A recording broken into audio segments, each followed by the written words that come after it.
Oke, selamat malam teman-teman. Kalau kalian mau tanya, kalau kalian mau apa, kalian mau tanyain sesuatu mengenai apapun tentang kekristenan, kalian boleh naik untuk bertanya dengan mengajukan permintaan ke atas biar Anda bisa naik. Ya,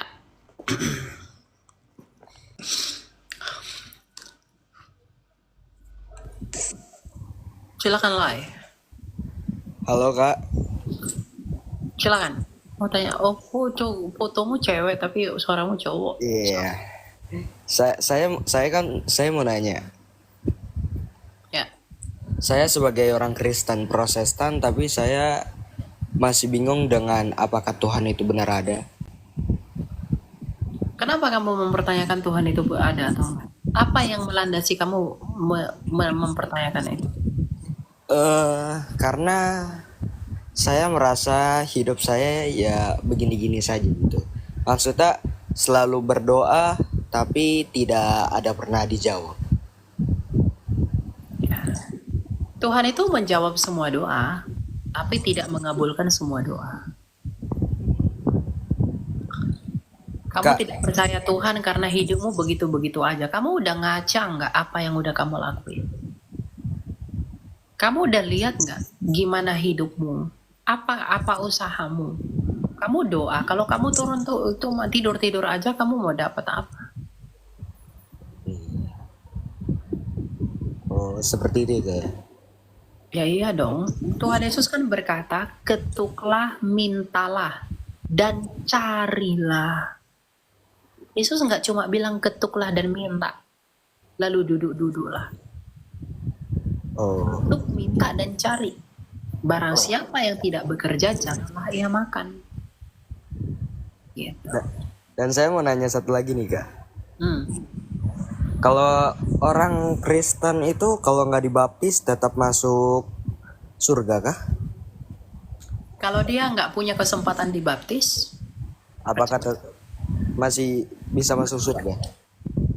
kalau dia tidak punya kesempatan dibaptis, misalnya detik-detik kematiannya dia memutuskan percaya, tidak ada kesempatan. Misalnya dia punya sakit kritis, tidak bisa dibaptis, gitu kan, bisa dibaptis cuma dipercik, bisa. Tapi kalau dia mengaku percaya, tapi dia punya kesempatan dibaptis tapi nggak mau dibaptis, itu nggak diselamatkan.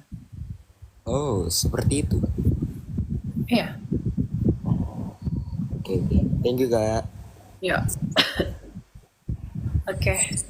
Makanya Ya, thank you. Markus, barang siapa yang percaya dan dibaptis ya. Jadi kalau kamu percaya, ya kamu mau dibaptis lah. Masa kamu ngaku percaya kamu gak mau dibaptis? Itu aneh.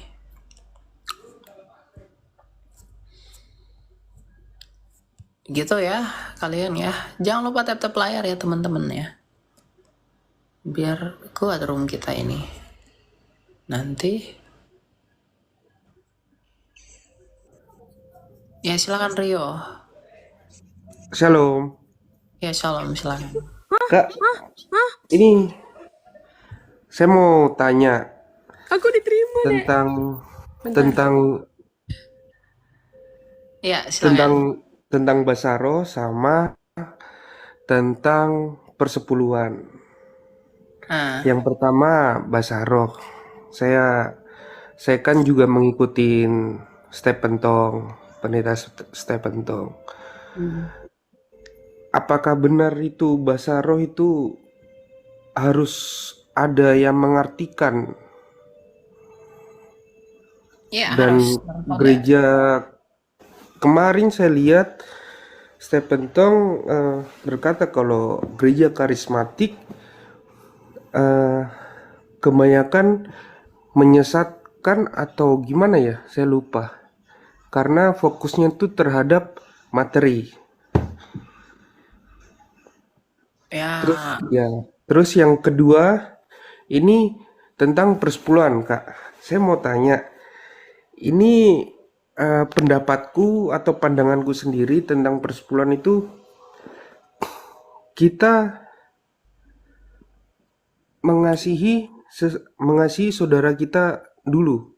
Kayak kita kasih membantu orang terdekat kita dulu. Kan sama saja kayak kita itu membantu anak Tuhan. Jadi yang kekurangan di sekitar kita itu seperti hidup kita itu sudah mengasihi persepuluhan seperti itu. Kalau pandangan saya. Jadi persepuluhan itu ndak mesti harus persepuluhan di gereja. Kalau pandang saya persepuluhan itu kita membantu orang yang memang membutuhkan. Contohnya kalau saya kasih persepuluhan, tapi saudaraku saja kekurangan seperti itu. Apa pandanganku salah atau gimana? Saya mau bertanya, Kak. Ya, saya jawab dulu ya yang pertama tentang Mbak Saru ya. Kalau kamu bilang Stephen Tong, em, saya sebenarnya sepakat dengan Stephen Tong, tapi saya nggak suka kalau beliau itu apa ya saya bisa kata mengeneralisasi gereja-gereja karismatik gitu ya. Meskipun saya bukan karismatik, jadi saya orang Protestan tradisional, tapi kan tidaklah menurut saya bagi saya tidak sopan, tidak etis kalau ya terlalu begitulah ya bagi saya ya ini preferensi pribadi saya. Tapi Mungkin mengenai oknum gitu ya, lebih tepatnya oknum, dikatakan oknum karismatik saya gitu nggak ya. menyebut beliau oknum karena ya saya nggak tahu juga lah ya. Oh karismatik yang oknum kamu kalau kamu katakan begitu bisa jadi. Tapi kalau Stephen Tongnya itu bukan oknum, dia tuh Oh memang iya, iya saya mengikuti Stephen Tong memang, Kak. ya. Nah mengenai bahasa roh itu apakah harus ada yang tafsirkan atau enggak? Harus ada. Itu betul. 1 Korintus 14 ayat 13. Karena kan bahasa roh itu adalah karunia roh yang ditujukan untuk membangun jemaat. Roh Kudus itu kan datang untuk menginjili kita. Dan Roh Kudus itu menginjili dalam rupa-rupa karunia roh. Ada yang bernubuat untuk menginjili, ada berbahasa roh untuk menginjili, ada mengajar untuk menginjili. Jadi tujuannya penginjilan. Nah kalau penginjilan itu dengan karunia rupa-rupa bahasa roh, dan bahasa roh itu tidak dimengerti, untuk apakah bahasa roh itu? Nah, misalnya 1 Korintus 14 ayat 13 ya. Coba kita lihat di sini dikatakan mana ya?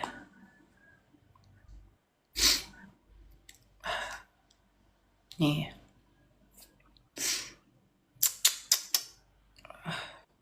Karena itu siapa yang berkata-kata dengan bahasa roh, ia harus berdoa supaya kepadanya diberikan juga karunia untuk menafsirkannya.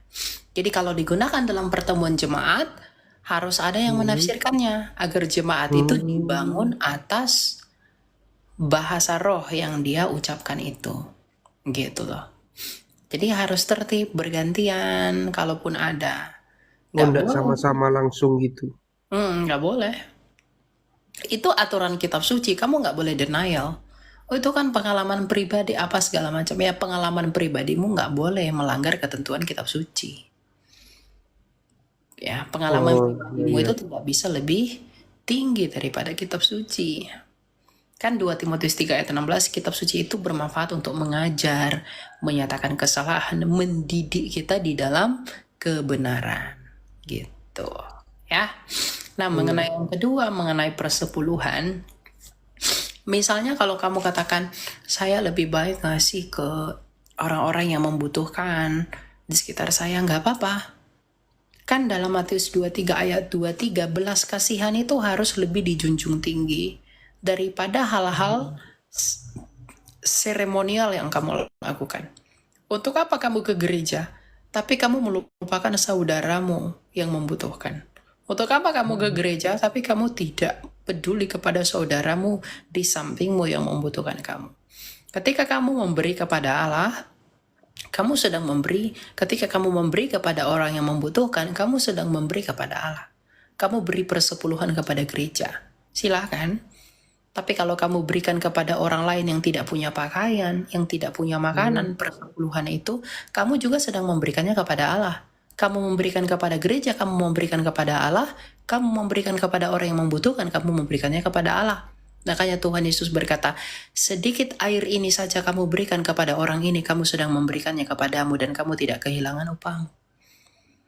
Kapan kami memberikanmu tumpangan Tuhan? Kapan kami memberikanmu pakaian? Ya, ketika ada orang yang butuh pakaian, butuh tumpangan, di saat itulah kamu sedang memberikan tumpangan bagi Tuhan. Itu kasih itu. Berarti pandangan saya nggak salah ya Kak? Nggak salah. Tapi kamu juga perlu perhatikan. Rasul Paulus dalam suratnya kepada anak rohaninya Timotius, hamba Tuhan itu harus dihormati, harus diperhatikan. Jadi jangan jemaat itu karena terlalu skeptik, hamba Tuhannya nggak diperhatikan, harus diperhatikan. Ya, hamba Tuhannya butuh apa? Hamba Tuhannya itu misalnya nggak punya pakaian, ya, misalnya gereja butuh apa? Nah, jemaat dengan hamba Tuhan harus bersinergi, bergotong royong untuk bisa bersama-sama hidup dalam ibadah.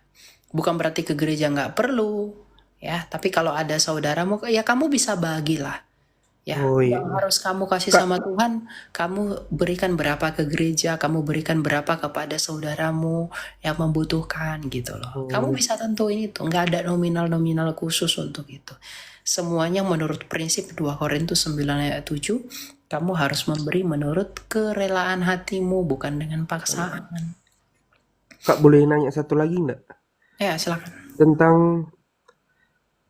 saya juga suka lihat ke Babang Nurseno yang tentang pemahaman tentang Allah, Elohim. Jadi kan sekarang ini kebanyakan gereja, terutama gerejaku itu pakai Elohim. Nah, kita yang pakai Elohim, yang pakai nama Allah, kan dari kecil saya taunya Allah. Saya gabung ke gereja ini barusan. Terus saya waktu doa atau bicara Allah. Nah, ada satu evangelis, dia bilang Allah itu Allah orang lain. Jadi diganti Elohim. Sebutan Allah itu adalah Tuhan orang lain. Apa benar, Kak? Atau gimana? Kalau saya lihat di Bambang Nurseno, dia menjelaskan kayak itu cuman bahasa. Jadi bahasa itu ndak bisa diatasnamakan agama. Nah, yang saya tangkap, jadi boleh pakai Elohim, tapi jangan melarang orang pakai Allah. Karena Kristen itu dari awal dia Allah nama, baru lahirlah Islam. Katanya gitu ya, Kak? Ya, jadi mengenai kata Allah itu memang nama sesembahan orang-orang tertentu.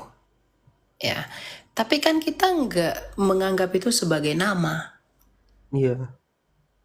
Misalnya ada nama pemain bola namanya Jesus, namanya Yesus. Jadi ketika kamu berdoa sebut nama Yesus, apakah kamu berdoa kepada pemain bola itu? Enggak, tentu tidak. Ya udah nggak masalah sebenarnya. Jadi mau kamu pakai nama Allah, kayak Elohim, kayak apa, kayak nggak masalah. Karena misalnya kamu cek nanti namanya inskripsi jabat di abad ke-5, prasasti orang Kristen. Itu menyebut nama Allah itu sebelum lahirnya Islam malah. Jadi kalau dikatakan Allah itu identik dengan Islam, Islam belum lahir, kita orang Kristen udah pakai nama Allah. Iya. Jadi jangan bilang itu nama Tuhannya yang lain. Wah kamu belum ada, kami udah pakai itu kok. Lalu ketika kami pakai, kamu tuduh kami contek kitab sucimu. Oh, logikamu di mana?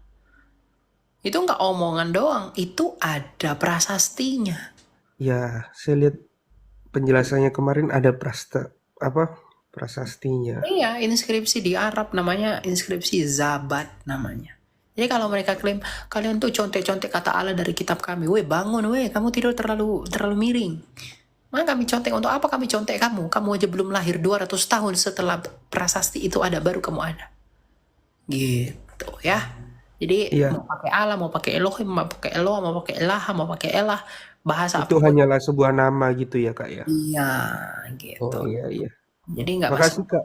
Ya, ya. Iya, Wah, makasih ya. ya. Shalom. Silakan Igita.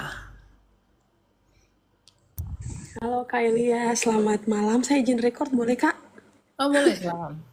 Ya, terima kasih. Salam kenal untuk semua teman-teman. Sebelumnya, perkenalkan, I introduce myself. Saya seorang Nasrani, Kak. Jadi, Nasrani atau Kristen? sebelumnya, sorry, bukan Nasrani, Kak. Masa aku Kristen, Katolik. Kristen Katolik, yes. And aku udah berapa kali, karena aku kan like semua postingan-postingan kakak kan. Kak Ya. Elia ini selalu muncul di beranda aku. Aku lihat, wah, bagus banget gitu. Nah, kemarin Kak aku sempat mengalami problem hidup yang cukup berat bisa dikatakan, karena kemarin aku sebenarnya sakit Kak. Secara medis aku sakit. Secara medis aku sakit. Jadi aku kan kena hipertiroid kan. Kakak tahu hipertiroid? Sakit hipertiroid yang peristiwa di mana kita mengalami kelebihan hormon tiroid. Jadi hormon tiroid itu berada di pas kalau di cowok tuh kerongkongan kita di bagian depan sini kan. Iya. Nah, jadi hipertiroid itu berbeda dengan ini Kak, berbeda dengan kelenjar getah bening, berbeda sekali. Nah, Kakak tahu nggak sih aku itu ternyata yang bikin aku, teman aku sendiri, sahabat aku sendiri Kak, bayangkan apa yang aku makan itu yang dia makan, everything aku bantu dia, tapi ya kita nggak tahu, sebaik-baiknya kita sama orang, kita nggak tahu hati dia kayak apa, ternyata hatinya busuk banget. Jadi dia bikin aku, katanya lewat, ya nggak tahu orang siapa yang dia hubungi. Jadi Kak, dia kayak tutup rezeki aku I am a teacher Kak, aku seorang guru. I stay in I am aku guru English juga, by the way. Aku sekarang stay in Ternate City. Di sini udah 6 tahun. Di sini kota kecil Kak, tapi pemutaran uangnya cukup bagus banget, cukup wow di sini, karena memang di kota Ternate banyak banget ini Kak tambangnya. Di sini ada banyak tambangnya. Hampir 8 perusahaan kalau nggak salah di sini. Temanku sendiri ini yang ngomong. Nah, kami ini di 4 bersaudara Kak, 4 bersaudara. Kami berempat lahir pakai sarung, tetapi yang lahir dengan tertutup semua badannya tuh adikku yang bungsu. Jadi dia tuh feelingnya bisa tajam banget, dia bisa lihat orang, dia bilang gini, Kak, yang bikin kakak tuh teman kamu yang gitu. Aku bilang, masa? Ya aku nggak pernah notice kan.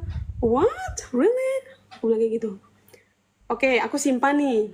Kemudian ada satu kenalan aku, pastor di sini, pastor paroki namanya Pastor Titus Raira EBC. Beliau salah satu pastor paroki di sini yang diberikan gift sama Tuhan, karisma tersendiri untuk menyembuhkan orang, bahkan dapat melihat apa, kamu sakit apa, beliau bakalan bantu.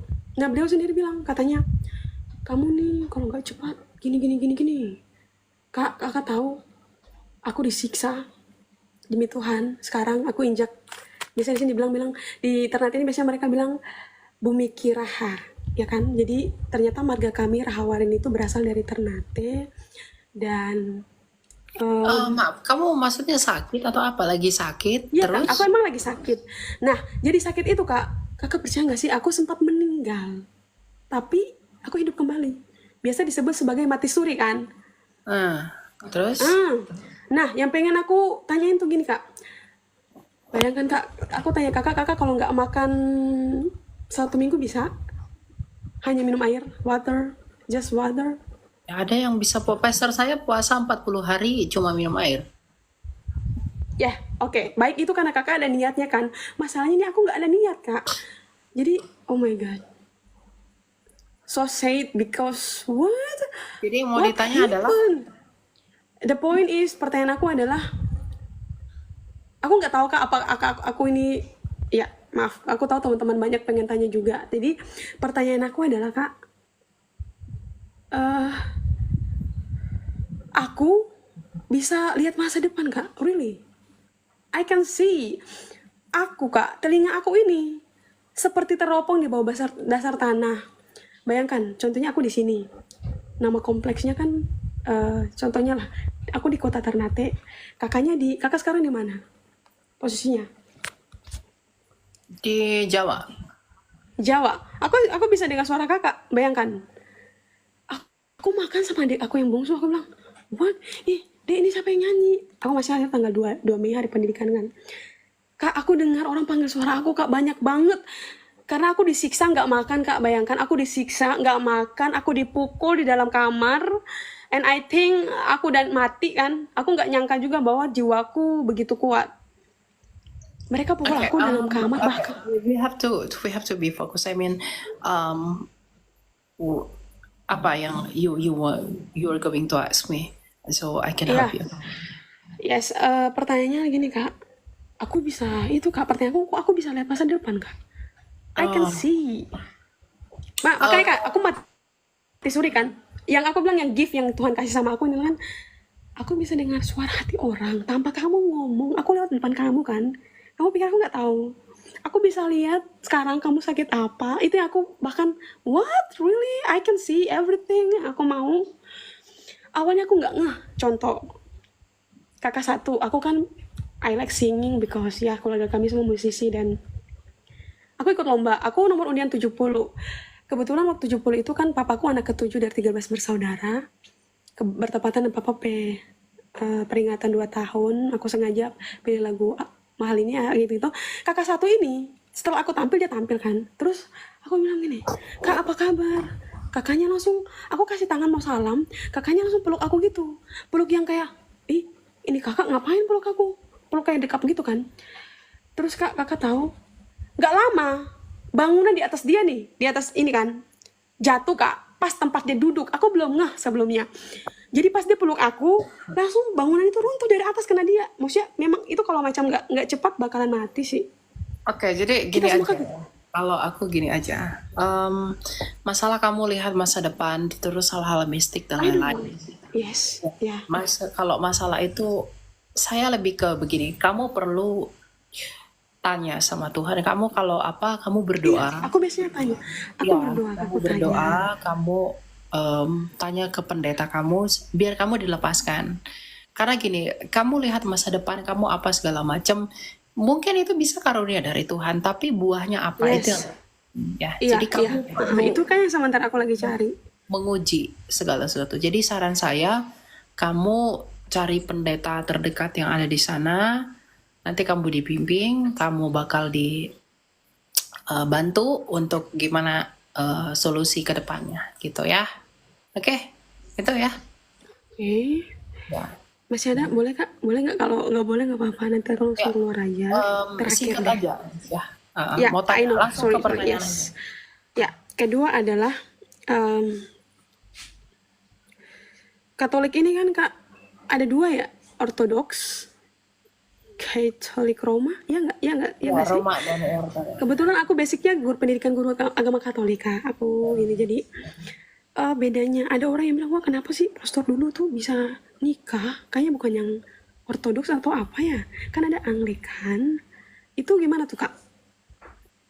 eh Kenapa Ortodoks dan Katolik Roma? Sebenarnya Katolik itu cuma satu. Dulu itu gereja Katolik itu Ya, satu. Katolik itu kan apa ya? Sifat gereja. Katolik itu sifat gereja yang satu, Ortodoks itu sifat gereja yang lurus. Nah, tapi setelah skisma gereja tahun 1054 ada perpisahan antara patriark di Roma dengan yang ada di timur ya, dengan kejatuhan Konstantinopel. Nah, orang yang tidak mau tunduk kepada paus di Roma, mereka menyebutnya dengan gereja Ortodoks. Misalnya ada di Yunani, ada di Rusia, dan di Yerusalem. Sedangkan yang di Roma itu mereka menyebutnya dengan Katolik. Makanya Katolik itu identik dengan Roma Katolik, gereja Ortodoks iya itu benar banget Kak, benar. dengan mereka yang ada di timur gitu. Bedanya di situ sih. Tapi Kalau pertanyaan mereka, Anglikan itu kan kok seorang imam bisa married? What? ya That's itu evil. Katolik. Kalau Roma Katolik memang nggak boleh menikah, tetapi kalau Ortodoks itu ada yang bisa menikah, ada Iya yang Kak, itu makanya mereka pikirnya, oh kamu Katolik kok bisa nikah, katanya gini gini gini. Bentar dulu, kamu nggak tahu ada Katolik Timur, Katolik Barat kalau nggak salah ya ya. itu Ya, itu apa itu namanya? Perbedaan aja sih itu nggak masalah. Gitu ya. Yes, oke. Thank you banget Kak. Nanti aku coba masuk lagi kalau ada kesempatan. Oke, Makasih thank you. banget Kak. Iya, Tuhan berkati. Halo Bunda. Ngapain aku dijambak-jambak? Aduh, baju kok aman kan? Aman, cuman belum disetrika. Oke, nanti aku setrika. Iya. Silakan, Amelia, Johanna.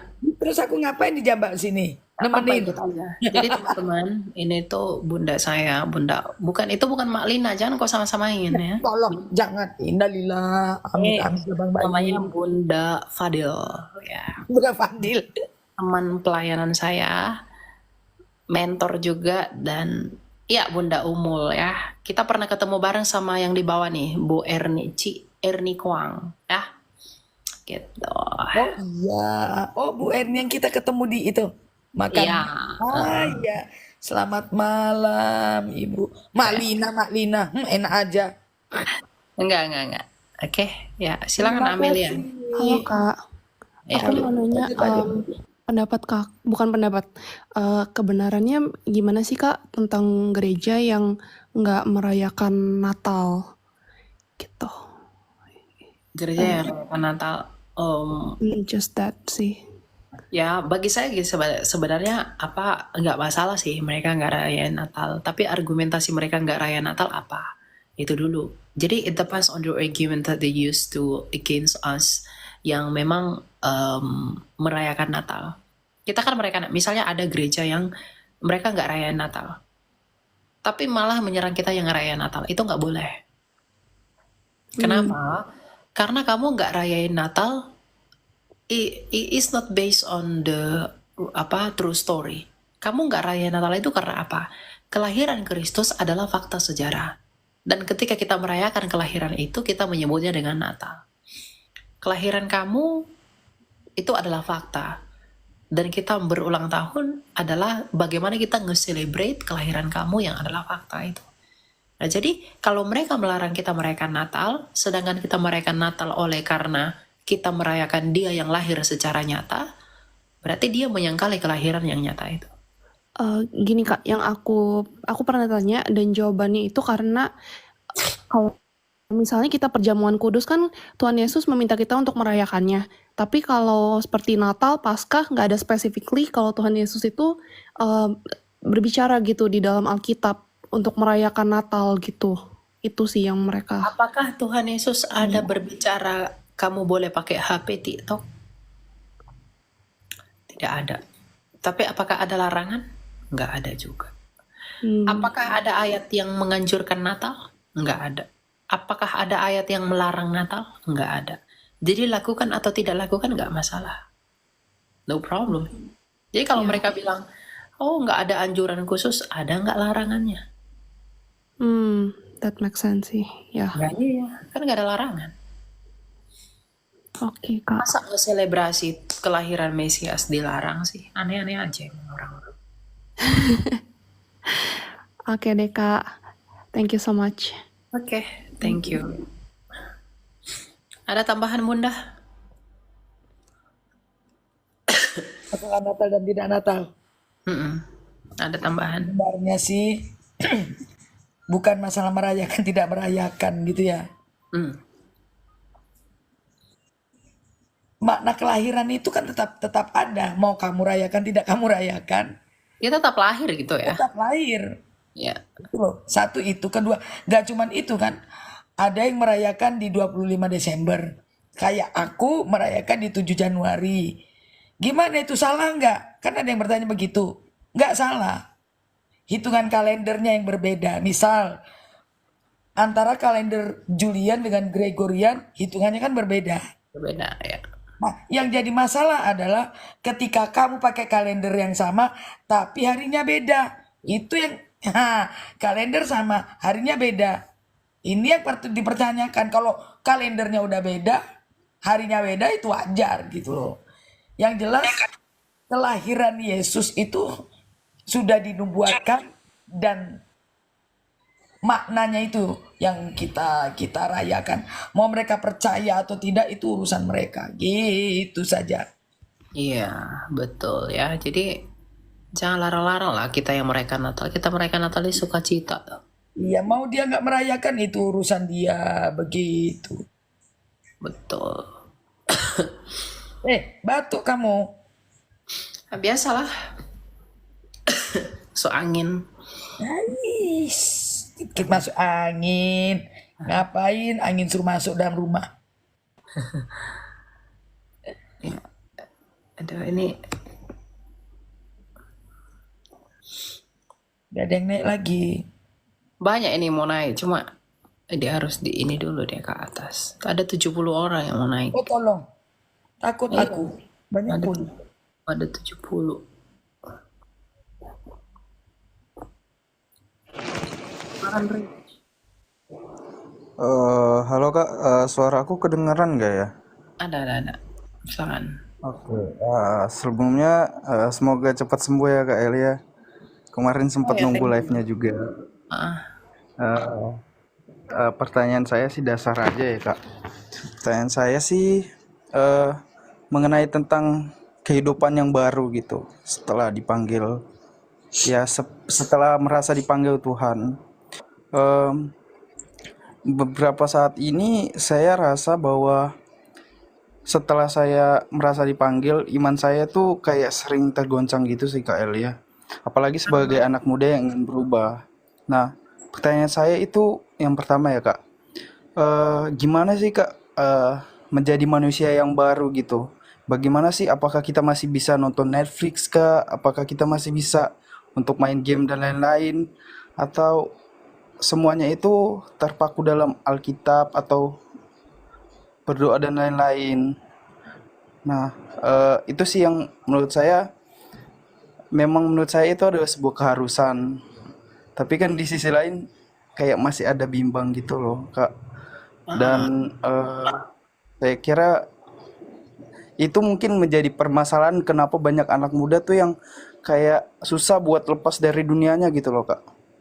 Pertanyaan saya adalah itu. Kemudian yang kedua, eh saat seseorang dalam masalah, seseorang dalam cobaan Tuhan, eh bagaimana sih jalan keluarnya gitu? Karena apabila kita berdoa, ada beberapa teman saya yang curhat ke saya, itu mereka sudah berdoa tapi belum dapat jawaban. Saya selalu nasihatin mereka, coba kamu baca Alkitab. Karena setiap kamu baca Alkitab, pasti ada suara Tuhan di ayat yang kamu baca itu. Saya kira begitu sih Kak. Terima kasih Kak Lia. iya. Bagaimana orang itu hidup baru?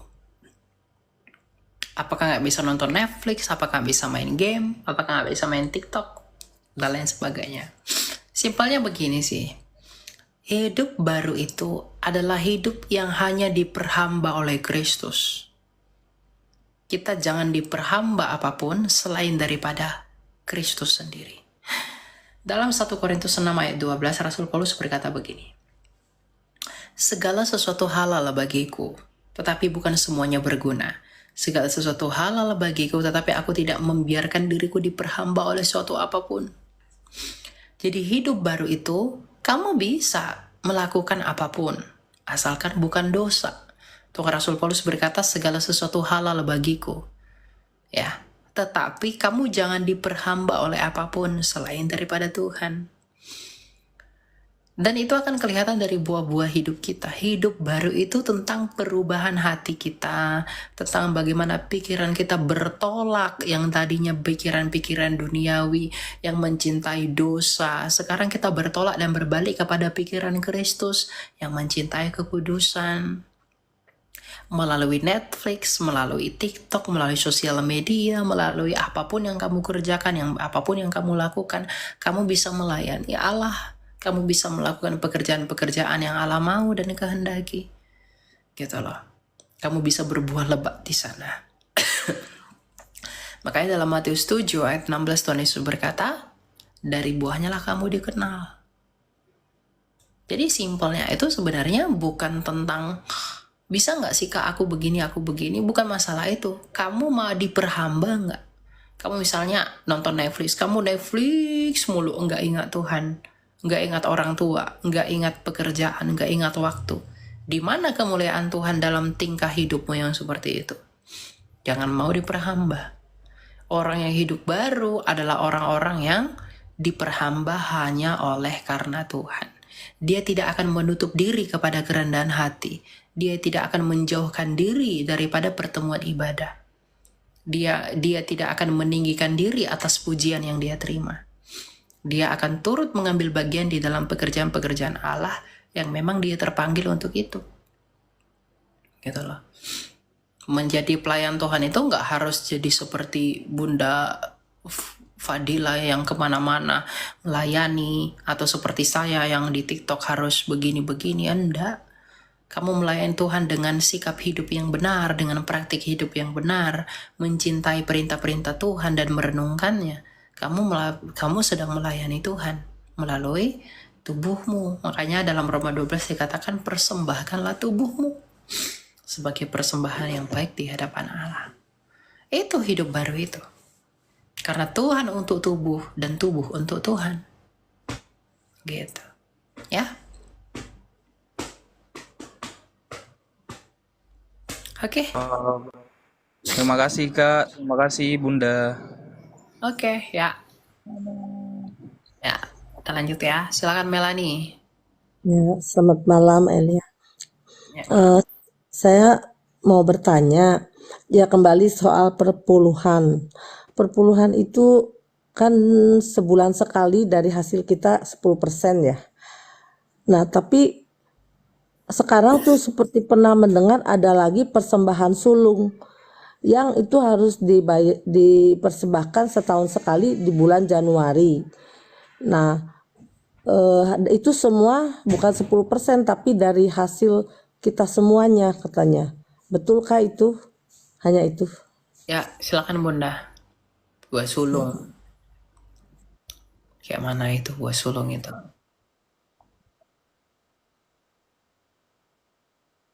Aku lagi buah sulung. Ya, ada beberapa gereja yang biasanya itu setiap bulan dia disuruh menabung 10% agar di tahun pertama, bener kan? Di tahun awal tahun dia bisa memberikan buah sulung itu kepada gereja. Begini, buah sulung perpuluhan intinya adalah berikanlah seluruh hidupmu buat Tuhan. Bukan cuma 10% atau bukan cuma buah sulung aja, tetapi seluruh hidupmu. Apa? Ya, jiwamu, ragamu diberikan seluruhnya untuk Tuhan. Kalau bicara buah sulung itu banyak banget ya Elia ya. Kalau nggak salah tuh di Nehemia 10 ya. Ya, Itu betul. ada. Nah, kalau secara sejarah aku tidak begitu paham ya. Cuma karena kan gerejaku tidak mengajarkan tentang persembahan sulung. Terus di Yeskiel berapa sih? Aku lupa. Nah, dan yang terbaik yang buah sulung apapun. Apa sih? Persembahan khusus ya kalau di Yeskiel itu kalau aku nggak salah. Bungaran khusus, ya. Iya, persembahan khusus. Ya. Nah, kalau aku tidak begitu banyak belajar tentang persepuluhan, persembahan sulung dan lain sebagainya. Ya, Karena gereja Bunda itu nggak ada ya. ya, karena gerejaku tidak mengajarkan itu. Perpuluhan boleh, tetapi gereja nggak nerima. Biasanya disuruh berikan kepada orang yang membutuhkan, kepada misalnya panti asuhan gereja atau apa begitu. Bahkan persembahan pun tidak ada di gerejaku, itu yang jadi masalah. Jadi aku pun kadang-kadang mau menerangkan takut takut salah gitu aja. Mungkin secara sejarah Elia bisa lebih kompeten lah menjelaskan. Cuman aku ngertinya tuh di Nehemia 10 sama di Yeskiel berapa aku lupa. Itu tentang, kalau di Yeskiel itu kan tentang persembahan khusus, setauku gitu. Ya. Begitu. Lanjut Elia, bener nggak? Jadi ya betul. Jadi begini, persembahan buah sulung itu kan, buah sulung itu kalau kita baca dalam Imamat, buah sulung itu kan ibadahnya khusus Israel ya, di dalam perayaan Hari Raya Buah Sulung atau Sfirat Omer. Dalam Imamat 23 ayat 10 dikatakan begini. Berbicaralah kepada orang Israel dan katakan kepada mereka, apabila kamu sampai ke negeri yang akan kuberikan kepadamu dan kamu menuai hasilnya, maka kamu harus membawa seberkas hasil pertama dari penuaianmu kepada imam. Ayat 11-nya dikatakan, dan imam itu haruslah menunjukkan berkas itu di hadapan Tuhan, supaya Tuhan berkenan akan kamu. Imam harus menunjukkannya pada hari sesudah Sabat itu. Lebih unik di ayat 17. Dari tempat kediamanmu, kamu harus membawa 2 buah roti unjukan yang harus dibuat dari 2/10 eva, tepung yang terbaik dan yang dibakar sesudah dicampur dengan ragi sebagai hulu hasil bagi Tuhan. Jadi dengan jelas, persembahan buah sulung itu di dalam perjanjian lama itu seikat gandum, bukan uang. Ya, jadi sebenarnya itu cuma seikat gandum yang dibuat untuk membuat roti. Jadi kalau di gereja-gereja masa sekarang ada yang bilang kamu harus sembahkan itu buah sulungmu, itu salah. Karena sebenarnya di perjanjian baru, persembahan buah sulung itu merujuk kepada korbannya Tuhan Yesus. Karena Tuhan Yesus adalah yang sulung. Maka dialah persembahan yang sulung itu. Jadi persembahan buah sulung di perjanjian lama sebenarnya adalah tipologi untuk persembahannya Kristus sebagai buah sulung. Dan ini budayanya Yahudi. Kamu nggak perlu orang Kristen ikut-ikutan. Makanya gereja yang pakai buah sulung itu bagi saya itu salah. Nggak boleh. Ngapain kamu pakai buah sulung?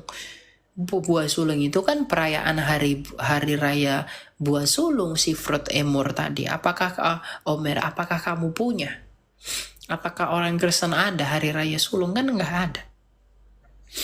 Makanya Rasul Paulus dalam Roma 11 ya. Roma 11 ayat 16 dikatakan begini. Jikalau roti sulung adalah kudus, maka seluruh adonan juga kudus. Dan jikalau akar adalah kudus, maka cabang-cabang juga kudus. Jadi Rasul Paulus itu berbicara tentang buah sulung, itu sebenarnya dalam penggambaran tentang korbannya Tuhan Yesus. Bahwa hanya satu orang saja sebagai korban penghapus dosa bagi seluruh umat manusia. Jadi yang terpenting di sini itu sebenarnya bukan jumlahnya atau tentang berapa banyak hasilnya, tetapi persembahan buah sulung adalah penggambaran atau lambang dari persembahan yang diberikan secara khusus bagi Tuhan. Ya, jadi bukan enggak mempersembahkan buah sulung itu bukan seperti yang digambarkan banyak orang. Dan pengajaran buah sulung itu kan pengajaran gereja-gereja modern. Gereja-gereja purba nggak ada ngajarin begitu. Rasul mana yang terima buah sulung? Rasul mana yang terima persepuluhan? Nggak ada.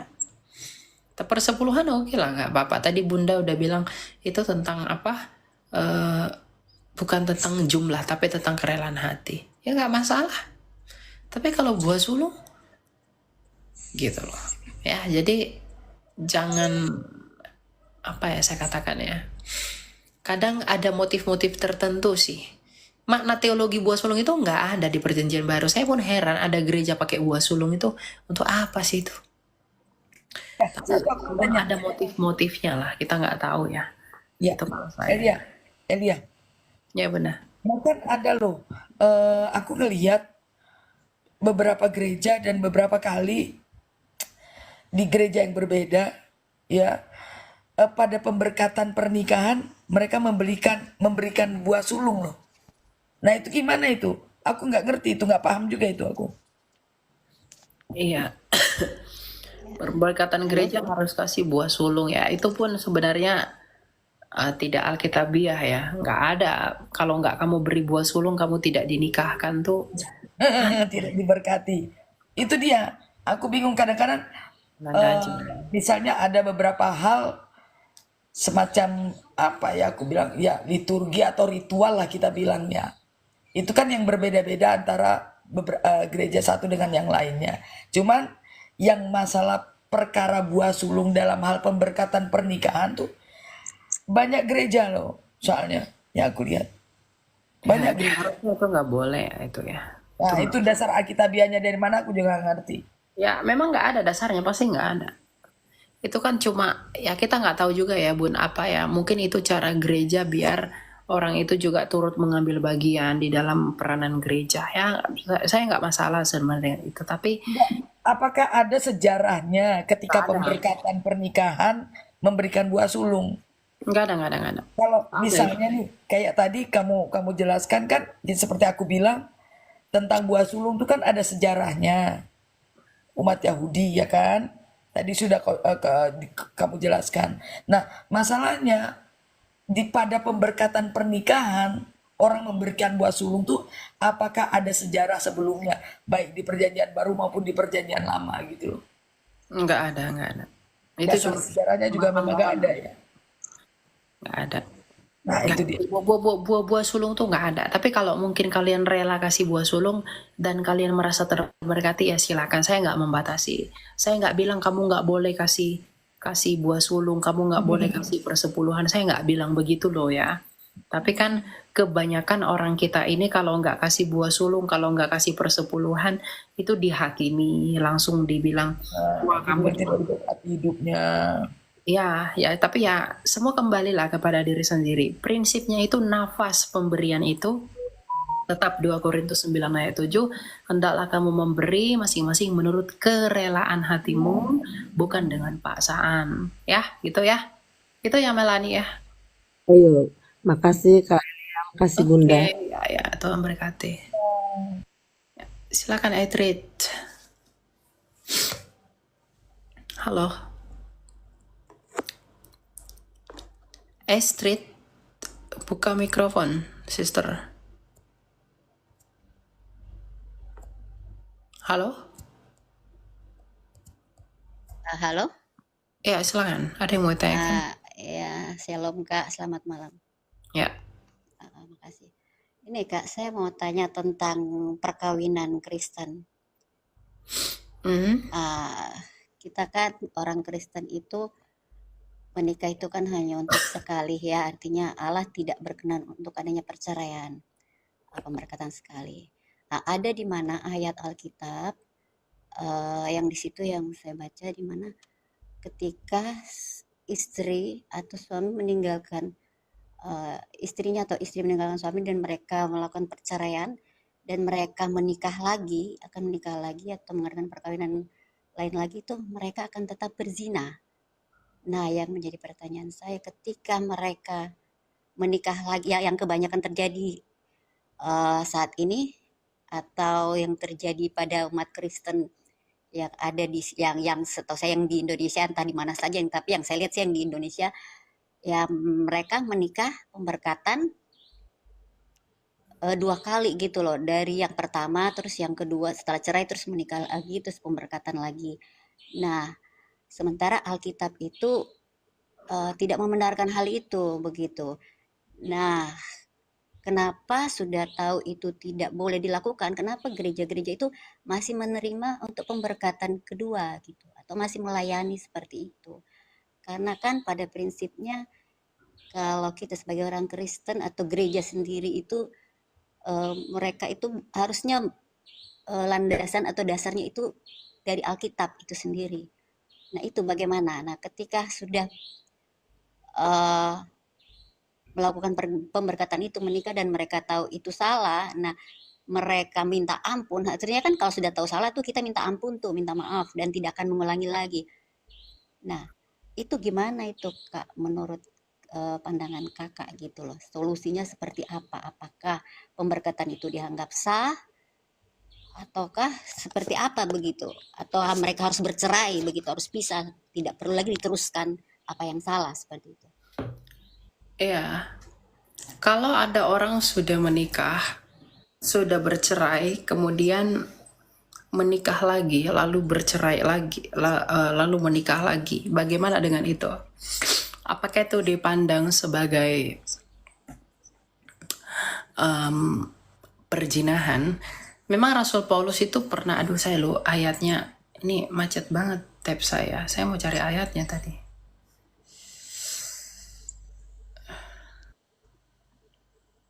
Karena ya, nggak bisa ini ya. Karena ya. Maksudnya gimana sih, Bu Elia? Bu Elia, maksudnya gimana sih? Apa Tentang pernikahan ulang, Bunda. pernikahan ulang, peneguhan pernikahan atau gimana sih? Enggak, jadi perceraian. Jadi kalau ada orang yang udah bercerai lalu gereja memberkati kembali gitu. Karena begini, dalam pandangan gereja itu bisa tidak dianggap perceraian. Bisa mereka hanya menganggapnya sebagai Pembatalan pernikahan. iya, Tapi jarang loh itu terjadi. betul, jarang. Itu kalau mereka menganggap pembatalan, sedangkan kita ini kan Allah tahu bahwa itu tidak batal loh. Kita kan sendiri ngerti juga gitu kalau orang yang bisa memahami itu begitu. Bu boleh nanya, maaf Elia. Ya, Iya. boleh nanya Bu, dia awalnya menikah, kemudian bercerai atau bagaimana Bu? Terus rujuk, apa bagaimana sih? Enggak gini Bu, jadi ini kan nikah pemberkatan, terus cerai mereka. Nah, terus dia menikah lagi dengan orang lain yang seiman juga. Terus diberkati lagi di gereja yang lain, begitu. Sementara di dalam Alkitab sendiri itu kan Allah tidak berkenan untuk bercerai. Kita tuh tidak boleh bercerai sampai maut memisahkan Dia begitu. bercerai karena apa? Kalaupun menikah lagi, itu nanti tetap berzina, itu tetap dianggap perzinahan, tetap melakukan zina gitu. Ya, Di dia dalam Alkitab sudah. bercerainya karena apa? Gini, kalau bertanya itu jangan paksakan paradigma kamu sebagai penanya kepada yang kamu pertanyakan, gitu. Ya. Jadi Dia bercerai karena apa? itu yang dijawab. Enggak, gini, tidak dibilang, maksudnya gini, namanya bercerai karena apa ya, namanya pasti kan ada masalah begitu. Betul. Yang saya melihat situ kan bukan masalah tapi perceraiannya, terjadi perceraiannya. Nah, justru itu yang menjadi masalah. Ada gereja yang tidak bisa bercerai dengan alasan apapun. Ada gereja yang mengizinkan perceraian oleh karena zina. Jadi itu yang menyebabkan perbedaan itu. Ada yang nggak bisa bercerai dengan alasan apa, misalnya mau dipukuli suaminya, dia mau apa segala macam. Kalau saya sih nggak bisa bercerai alasan apapun. Kalau misalnya Oke, saya sepakat itu sama Kak Elia. kalau misalnya dia berantem atau apa gitu, itu dipisah sementara, bukan untuk diceraikan. Kalau saya sih begitu ya. Korintus 6 kalau nggak salah itu Elia. Nah, dipisahkan sementara, bukan bercerai. Kalau saya nggak bisa bercerai. Nah, tetapi karena gereja kan, dinamika gereja kan pandangan teologinya beda-beda. Ada yang, oh kamu boleh bercerai ke alasan zina, nggak apa-apa. Ada yang mengatakan nggak boleh mutlak dan lain. Nah, itu yang menyebabkan gangguan itu sebenarnya. Tapi mengenai ini kita bisa lihat dalam misalnya dalam Markus 10 ya, ayat 11-12. Lalu katanya kepada mereka, Tuhan Yesus sendiri yang ngomong, barang siapa menceraikan istrinya, ingat, menceraikan istrinya, berarti kalau suami menceraikan istrinya dan kawin dengan perempuan lain, ia hidup dalam perzinahan. Ya, berarti perzinahan. Jadi kalau dia menceraikan istrinya, misalnya saya nanti menikah, saya punya istri, lalu istri saya cerain demi menikah dengan perempuan lain, hidup saya itu perzinahan untuk selama-lamanya. Nggak bisa. Meskipun dia menikah dengan wanita lain yang seiman dengan dia, lalu dia diberkati Nah, di gereja, itu zina, itu zina. itu tetap zina. Itu Nah, tetap ketika mereka sudah tahu itu dan meminta ampun untuk Tuhan, berarti sudah selesai ya. Artinya, bagaimana menurut pandangan kakak untuk orang-orang yang atau gereja atau orang Kristen sendiri untuk melakukan hal itu? Apakah mereka harus bercerai atau maksudnya stop gitu loh, berhenti untuk sudah tidak melanjutkan lagi gitu? jangan dilanjutkan, Jangan dilanjutkan. Nggak boleh, Oke, harus nah selesai. itu yang saya kepengen jawabannya yang seperti itu Ya, gitu. nggak boleh dilanjutkan, harus. Dan di Alkitab coba Elia cari yang kembali ke istri masa muda itu, Elia ayat apa itu ya, aku lupa itu. Jadi begini Bu, kalau ketika dia tahu nih, oh ini ternyata dosa, oh ini tidak berkenan di mata Tuhan, tidak sesuai dengan firman Tuhan, harus Oke, dilepaskan, ya. harus dilepaskan, kembali hidup kudus. Nah, itu kembali ke istri masa mudamu itu, aku lupa ayatnya di mana, saya lupa. Nggak tahu ya di mana. Ada kan itu. Nah, bagaimanakah hukumnya kan gitu kan, jadi pertanyaan yang Betul, iya, memberkati, iya, yang betul Bu. memberkati. Begini Bu, pendeta juga manusia Bu. Dalam memahami firman Tuhan mungkin ya masing-masing orang berbeda. Jangankan begitu Bu, ada gereja yang memberkati pernikahan beda iman.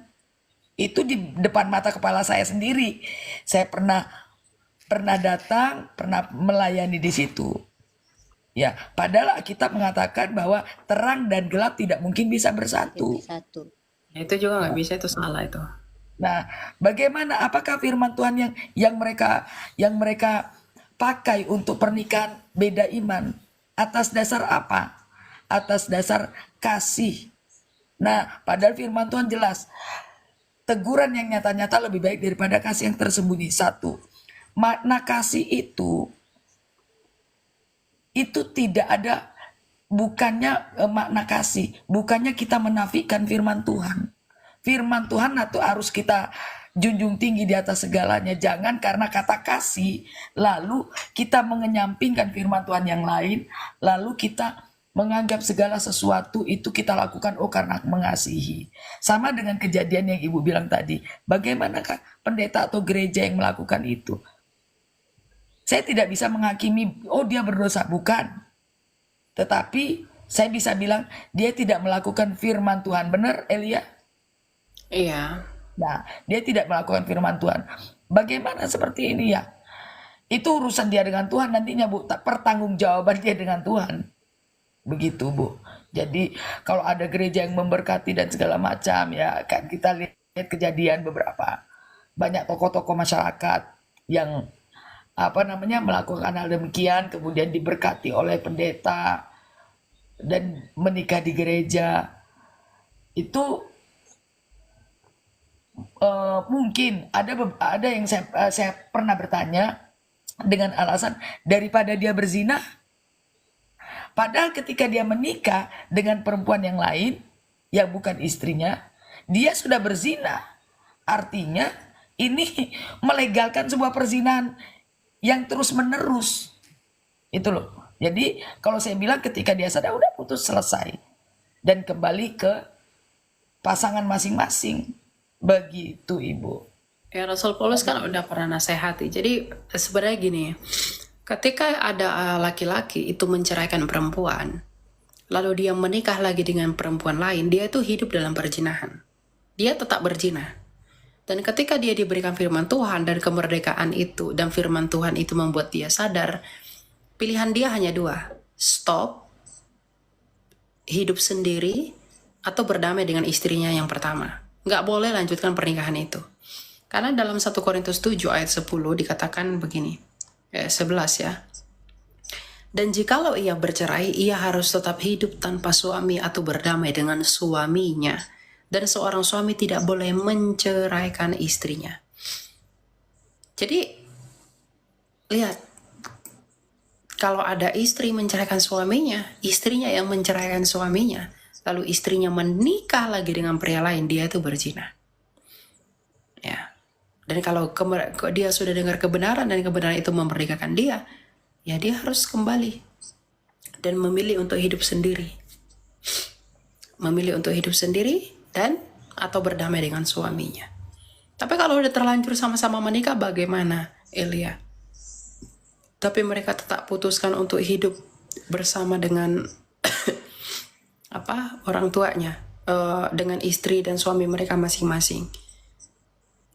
Tapi mereka tidak mau karena sudah diberkati oleh gereja masing-masing, udah berpisah, ada suami istrinya bercerai, tapi keduanya menikah lagi lalu sama-sama diberkati juga di gereja lain, itu bagaimana? Apakah mereka akan dibenarkan atau tidak? Ya kembali itu penghakiman Tuhan atas mereka. Tapi kalau mereka minta ampun sama Tuhan, apakah mereka diampuni? Mereka diampuni. Tuhan melihat hati mereka bagaimana. Tuhan melihat pengakuan mereka bagaimana. Tapi status mereka itu berbeda atas pernikahan yang pertama itu. Gitu. Oke, Kak, udah ngerti saya. Oke, gitu ya. Oke, ya, makasih Kak. Selamat malam, shalom. Makasih Umi ya. Ya, ya. Sama Ibu. Tak Mari, berkati ya, Bu, makasih ya. ya, shalom. Shalom.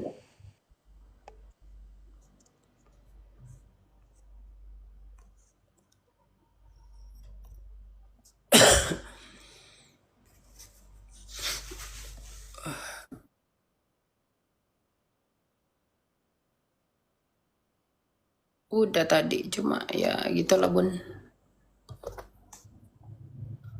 Nanti ya. Selamat malam Kak. Ya, malam silakan. Ya Kak, aku mau bertanya nih tentang keselamatan Kak. Tentang akhir zaman.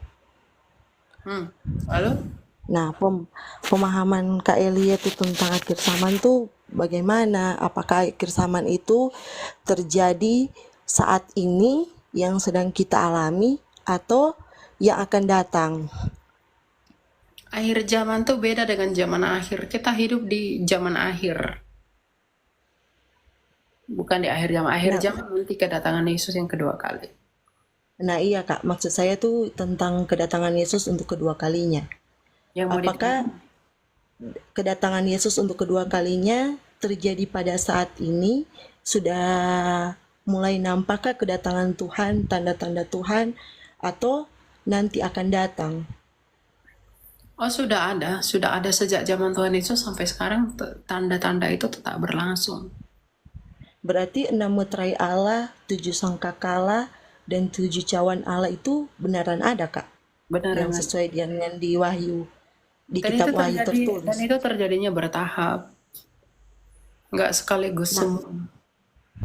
kalau pemahaman Kakak saat ini kita sedang mengalami dalam masa apa tuh Kak? Kan meterai pertama, meterai kedua, saat ini nih udah masuk meterai keberapa? Materai pertama, kedua, ketiga, dan itu tuh nggak dipahami tahap-tahap yang begitu.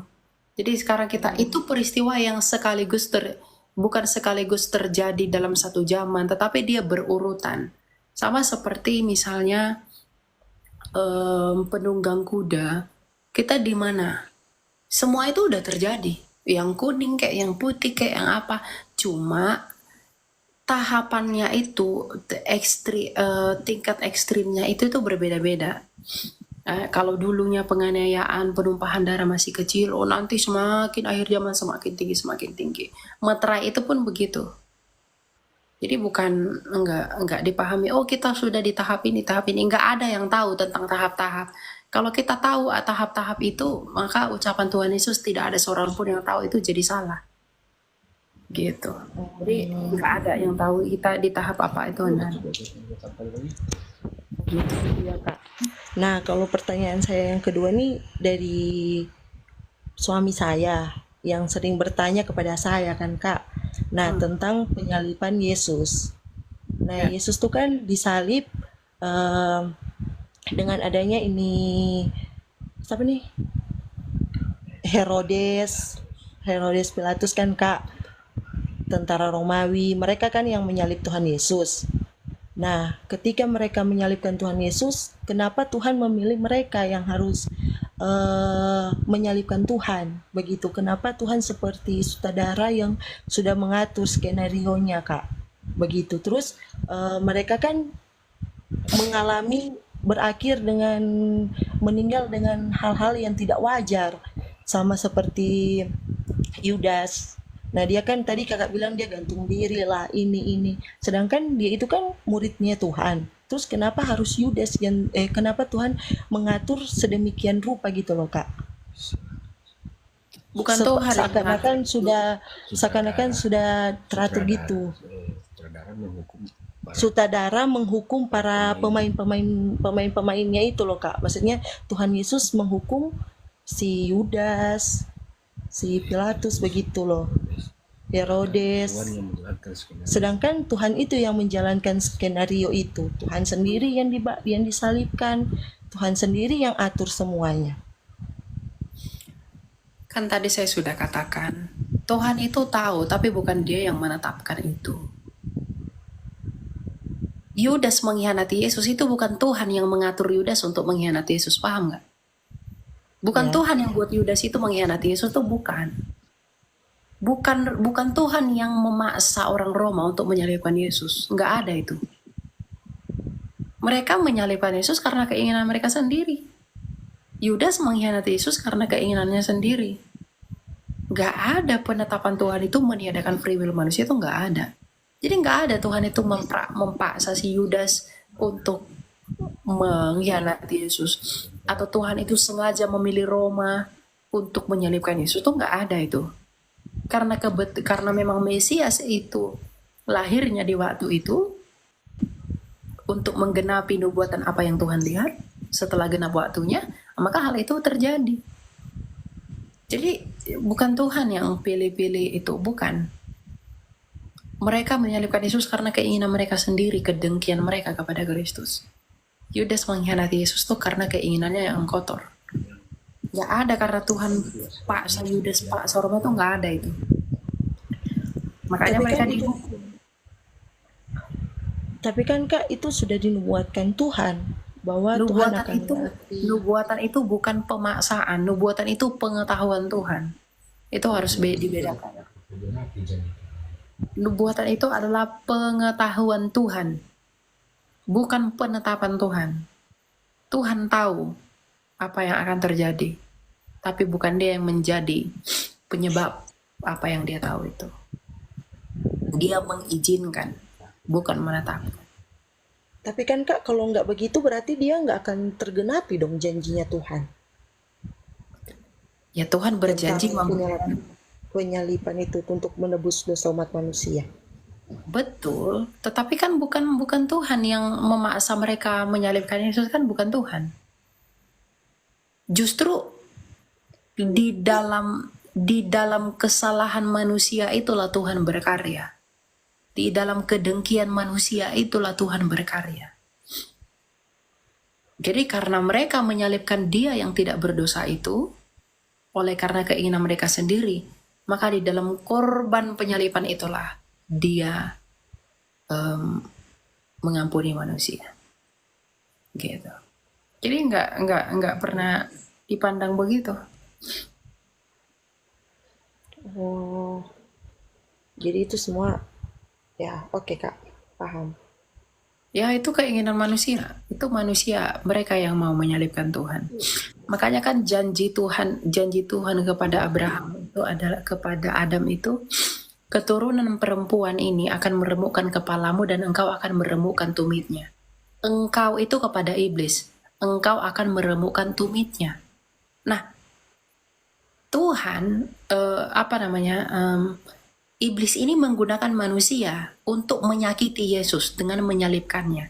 Tapi Tuhan Yesus menginjak kepala ular itu dengan kebangkitannya. Itu janji Tuhan kepada Adam. Enggak ada Tuhan bilang kepada Adam, aku akan merancangkan ini, itu enggak ada itu. Tuhan berjanji tentang pribadi yang akan datang, yang engkau akan meremukkan tumitnya, engkau meremukkan tumitnya. Berarti itu keinginan siapa dong? Keinginan iblis itu kan? Iya. Ya udah. Berarti Kak secara nggak langsung kita berterima kasih ya kepada Yudas. Itu Ngapain kamu untuk berterima kasih kepada Yudas? karena secara tidak langsung Kak mereka bantu menggenapi kan? Oh enggak, mereka menyalibkan Yesus itu bukan karena mereka tahu ini Mesias, yuk kita salib biar kita diampuni, bukan. Terus Enggak ada tuh Yudas menjual Yesus karena tentang aku ada dinubuatkan, aku harus menyalibkan Yesus gitu. Atau Roma, yuk kita salibin Yesus ini yuk, biar digenapi kitab suci yuk, biar kita salib. Enggak ada tuh begitu. jadi mereka pada waktu itu mereka belum tahu kalau mereka itu sebenarnya Enggak orang-orang yang tahu mereka, terpilih enggak buat tahu. mendampingi itu. Oh, Enggak tahu mereka. Roma itu bukan Kristen kok pada masa itu. Kristen, istilah Kristen aja ada pada tahun 60 di Antioquia. Itu setelah penyaliban. Terus Roma Jadi itu apa Kak? jangan Kalau pikir mereka bukan Tuhan Kristen. itu beragama. Roma itu Ya apa penganut Kak? pagan Roma lah. Oh, Pagan, pagan pagan. Roma itu beda sama Mitras. Kristen Kak. Emang Kristen itu pagan? Enggak tahu Kak, kurang paham. Enggak, Kristen itu bukan pagan. Oh, Ngerti nggak dia pagan itu apa? enggak Kak. Apa Kak pagan? Jelaskanlah Bunda. Dewa, nyembah berhala, intinya gitu. Oh, penyembah berhala. Oh ya, oke, paham. Untuk anak manusia yang akan datang Kak, itu gimana ceritanya? Kalau tentang akhir zaman itu loh Kak. Kan di nubuatan bahwa ada seorang anak manusia yang akan datang. Itu katanya sering pernah aku dengar ada kita nih manusia-manusia tuh dijadikan satu di tubuh anak manusia itu untuk melawan si setan, si iblis. Itu gimana sih Kak penjelasannya? Nggak ada itu, ngawur itu. Anak manusia itu ya Yesus sendiri. Kan Yesus sendiri yang ngomong anak manusia, anak manusia. Daniel pun melihat anak manusia. Jadi anak manusia itu ya Yesus sendiri. Bukan ada orang Bukan, digabungin jadi satu.